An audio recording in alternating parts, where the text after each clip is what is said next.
natekereje mukanya. I thought a while ago. Tekereza muri bya bice bitatu bavuze. And I thought on the 3 chapters that tekereza igihe nakoresheje imbaraga zanjye cyane. And I thought of the time I used my energy. The days imyaka nazikoresheje cyane. The years I used my energy, the whole energy I had. Tino neranda fiti mbuwe. Without pitying myself. Kora amanywa n'ijoro kugeza working day and night, feeling when I'm overwhelmed. That's when I thought that it was over in the 12 years. From 1998, from 1999 up to 2010. That's when I used my energy. I still had energy. Without pitying myself. Without pitying anything about me. But when I'm going to fast, I feel like 4 days. Can it really happen? Can I really make it within those 4 days? Do you think I can really make it? But within those years, I used to fast without thinking of anything. Meaning it's the years of youth. The years of being a youth. Youth. The days that God has assisted you with. To be in the house of God. To know Him. Within few years to come. Your energy will be reducing slowly by slowly. Even to work for the Lord without speed, it will start reducing. Start feeling like you can't really make it. When the knees are paining, but for my God, where I can feel the knee pain. And it happens to come. That's something weird. Because you're still in your youth. It can pain and still use that pain to work with the Lord. But the days that when you cannot really make it, when you make it, and when you feel like you're getting weak, you just feel like, let me sit down and chill. After all, so your time, use it wisely, because it's what the Lord has assisted. And any other person, God will ask you the time you were given. He will ask the time you were given. The days you lived, in the days of your youth, how did you use your time? What did you do? That's what the Lord will ask you. Let's use it wisely. Those who were here yesterday, we learned some things about here. Let's read. Byuka urabagirane kuko umuco wawe uje kandi ubwiza bw'Uwiteka bukaba bukurasiye. Amen. Byuka urabagirane kuko umuco wawe uje kandi ubwiza bw'Uwiteka bukaba bukurasiye. Amen.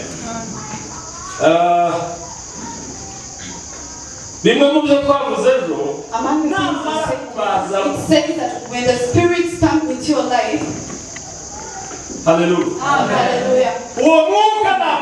And when that spirit dwells into your life, and when the spirit comes into your life,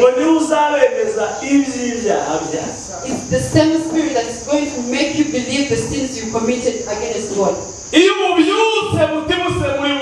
when awakening comes into your life, you always remember what you sinned against God. You always remember why you are unfaithful to the Lord. Raise your heart into the prayer. You always say, God, God, I sinned against you. Lord, I went up. Oh Lord, it's not. Lord, there are days that I sinned against you. I request to always see your presence, to always be a friend like we used to do. when the heart of patience comes into your life, is done into your life, the voice that reminds you to repent, it doesn't speak into your life anymore. It doesn't make presence into your life. You always feel free and you always feel soft. Because a son of man, it's so normal for you to fast the whole day. You might spend the whole day without taking anything. But you cannot spend even an hour without sinning. There is no one who is faithful, no one holy, who is on this earth. No one holy on this earth amongst us. But still within this gathering, there are those who remember, there are those who give value, the forgiveness of God, and they always speak with their hearts. And God, forgive my life, the days that I sinned against you. It might be been into a different way. Let me say something.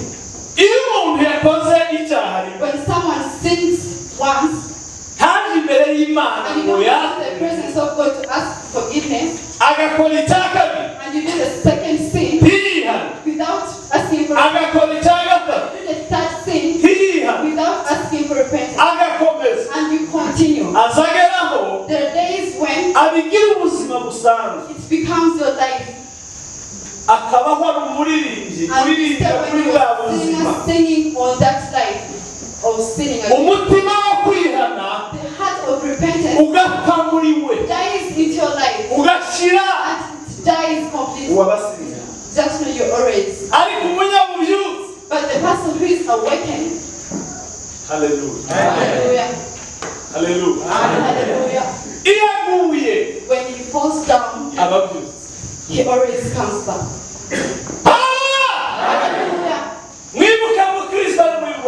Always remember the Christian who always in the journey. Always remember Christian when he was in his journey.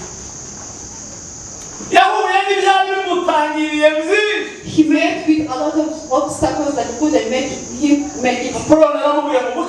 And when Apple met Christian and said, let me tell you something. Where are you going? Say I'm from a destruction world and I'm going to Mountain Zion. And then he asked me, your weakness? You think you can make it? He started reminding him the sin that he made against. He told him that this, you did this. And then you did this. You continue doing this. He counted. And you feel like you're the one who's going to make it to the kingdom. And then he told him that you don't know everything that I did. What I did is really good. And there are others that I did that you don't know. But then he told him, let me tell you, the Lord I'm working for, the King of heaven, the owner of Mountain Zion, where I'm going, all those things, and others that you don't know, everything he forgave me. He forgave me all the things that I've done. Hallelujah. When we were forgiven, the devil doesn't have any authority over me. That the devil always reminds me about my unfaithfulness. And he always wants me to be so desperate. All my youth, the girls and the boys. I always look onto the heavens. I see my Savior, who carried all the sins away. Hallelujah. I look into the heavens, who carried all my sins, and he cleaned my life. Amongst many things, awakeness, umucyo, to be the light, umurikira imitima, who is lightening our heart, n'ukugira umutima, is to always have uduhamagarira kwihana. the heart which is calling us to repent. Hallelujah! Hallelujah! Hallelujah! Hallelujah! Umuti A heart that is calling you to igihe cyose the days umutima wawe uzoroha imbere your y'Imana heart wawe, is so broken into the presence of God when you uzashima Imana ko ijwi ry'Imana rivuga. always thank the Lord that for that good voice. Ariko igihe uzakora, But the days you will sing, uza kubwira abantu I always tell people,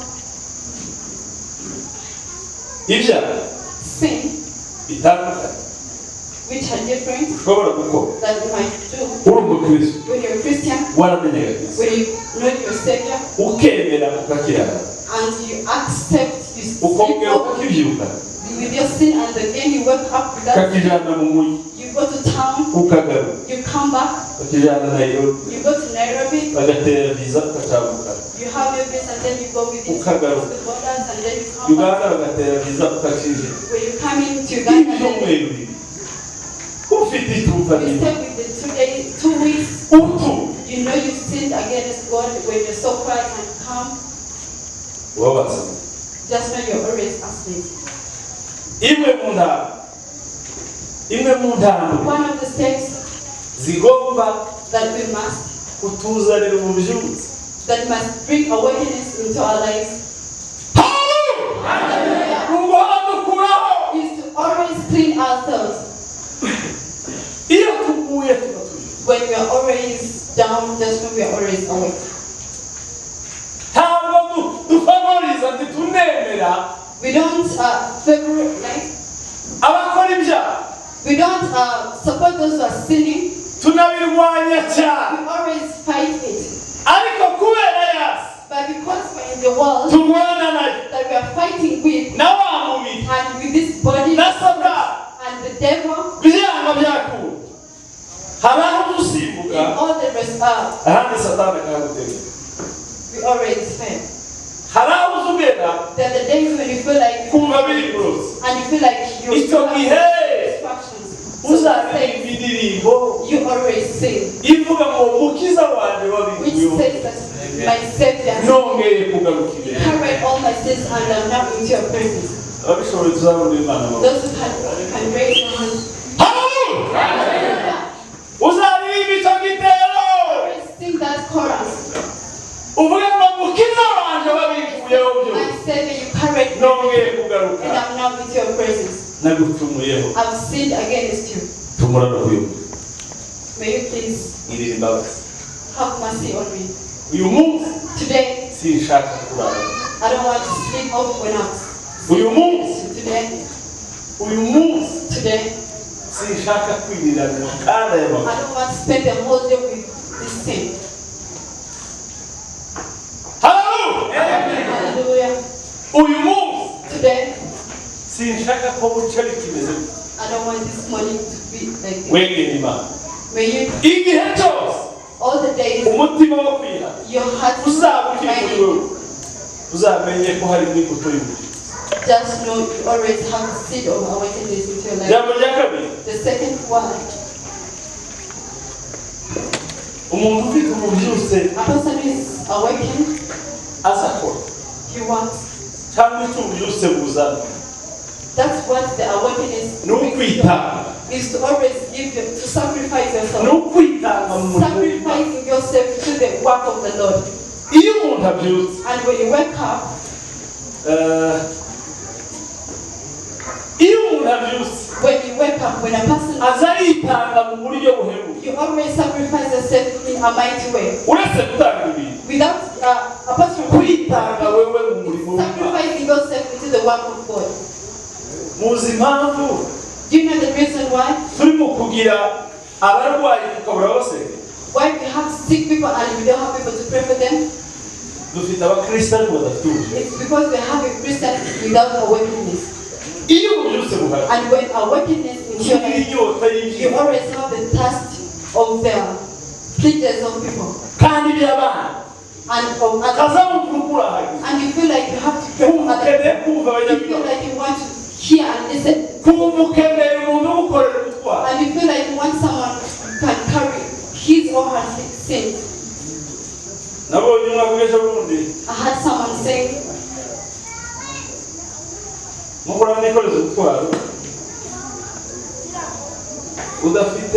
you're making me carry your burden without having something to escort your burden. Do you think it can work? And then the friend asked him, what can escort my burden? And then the guy replied, it's 50,000 Rwanda francs. And then he said, I don't have it. And then the guy replied, I don't have the energy to pray for you. But when you have the awakeness in your life, you always feel like you want to carry others. You feel like everyone can call you to carry their burden, to speak for them, praying for those people, saying, Lord, may you please carry all the prayer burden because of failing to stay away. We are making our children to carry the burden that they are not. We always make children to sit when you're going to pray with them. You tell them, you have this problem at home.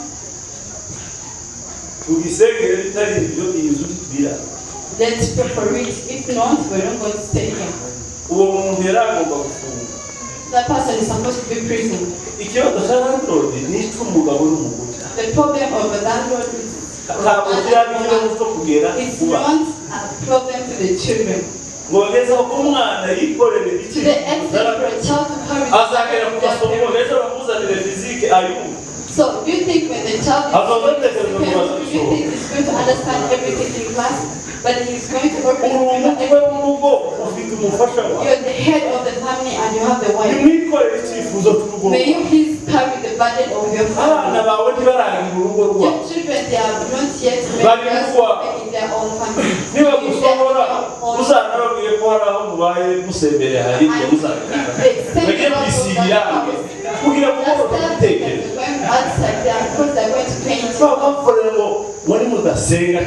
And when you carry the burden to the children, if you don't pray, you are not going to stay here. And when the child sees the last, he gets the trauma or he gets traumatized. He already said that the ladder is coming. A child of 6 years gets. That's the weakness of it, making it. But if you are awake and you're praying, and you're walking, when you're in the presence of God, that doesn't. The man always stands and you fight.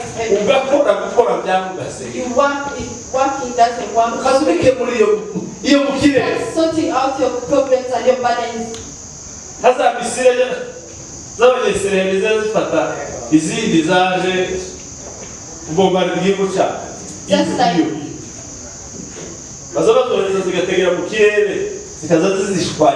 Just like the Israelites are sent there to go and attack. So when there is no awakeness, we always give other people to carry our burden. But when you have the awakeness, you always into the presence of carrying your own burden. Hallelujah. Hallelujah. Sacrificing yourself. In the testimonies of all the people, there are men and women, boys and girls, because of awareness, of thinking, bringing back one or two into the presence of God. He's saying, starting from today, I've made the promise of not getting married. I've made up myself. I'm going to Africa to preach the gospel until the end of my life. We already have graves in Rwanda. You all know them. We buried them. Even if it was what it was, the burden they were given, it couldn't work. It couldn't work. There is no time of getting married. There is no time of getting married. That's the power of God. It gives you the power to